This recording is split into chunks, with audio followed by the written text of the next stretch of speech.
What is your first blush knowledge about the plan they have in place for Travis Hunter? Yeah.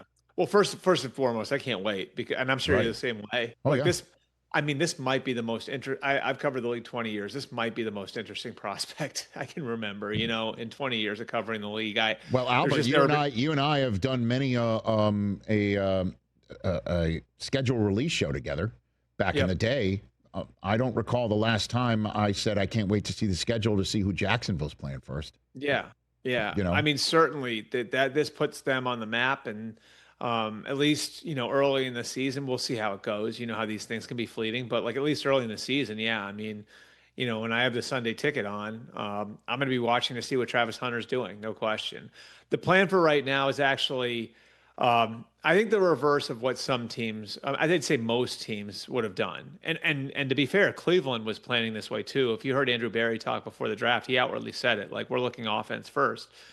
And so Jacksonville, will look at putting him on offense first, and then have him sort of minor in defense. Now, that's not the way it was at Colorado. At Colorado, he was majoring in defense, and they had him practicing and meeting on the defensive side of the ball.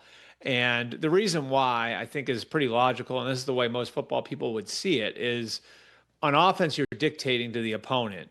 On defense, you're having to react to what the offense is dictating to you. In other words, like when you're meeting with your teammates and your coaches during the week, you're coming up with a plan on a million different contingencies and all the different things they could do to you, and you have to react on the fly. It takes a lot of study to be ready on a week-to-week basis to play defense. On offense, you can kind of draw it up the way you want, so you can do things to involve a player who might not be a full-time guy. And that's basically what Colorado did with him, Pat Shermer and those guys. Like they had packages in for him. They would signal routes in to him from the sideline when that was necessary.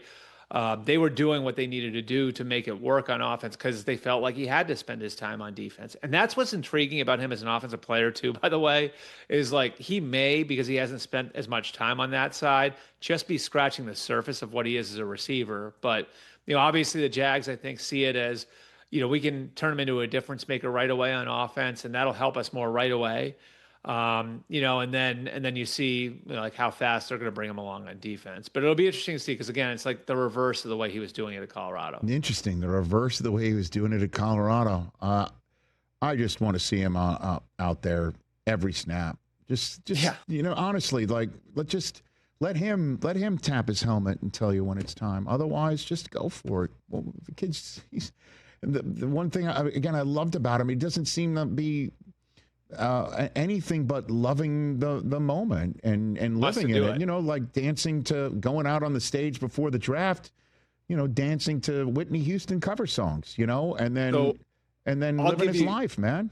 I'll give you a good story about his passion for football. This was Please. one of the things that the Jaguars were able to kind of ferret out. There's the coach at Jacksonville State was actually close friends with Les Snead. He coached at Eufaula, the high school that Les graduated from in Alabama, and he actually was an assistant coach at Colorado a couple of years ago. Now he's the Jacksonville State head coach, and so Les put this coach in touch with James Gladstone, who of course Gladstone and Les are tied at the hip.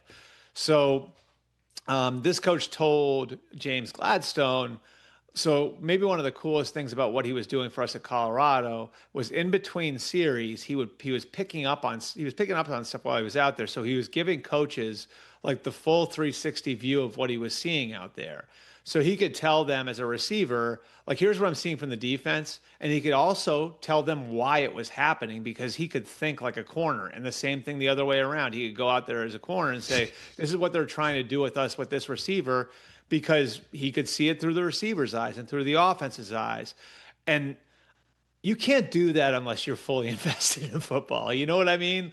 Like, you can't go out there and think that way and have that sort of view of the game if you aren't really engaged day to day and like just thirsty for knowledge about football. And you can't pull off what Travis Hunter pulled off in general, from a conditioning standpoint, from a competitive standpoint, from a focus standpoint, from a study standpoint, if he isn't fully in on football. So That's why this is like the rare, to me at least, that's why this is the rare high ceiling, high floor guy, right? You are going to have so many cracks at getting this right. So even if it's not a full version of what you hoped, which I don't know, all pro on both sides of the ball. Yeah. Like you're at the very least going to have a lot of cracks in a lot of different ways of getting it right, which makes him different again than almost any other prospect we've ever seen. Got to be born that way, obviously, with the God-given talent, also with the heart that beats inside, the brain that is required, the smarts that is required.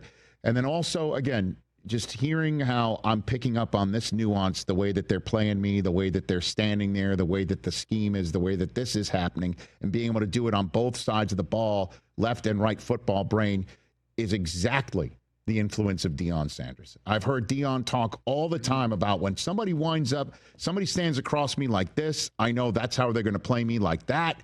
I know when they're, you look down and see the pressure on the balls of their feet as opposed to sitting back. I know exactly if it's run or pass.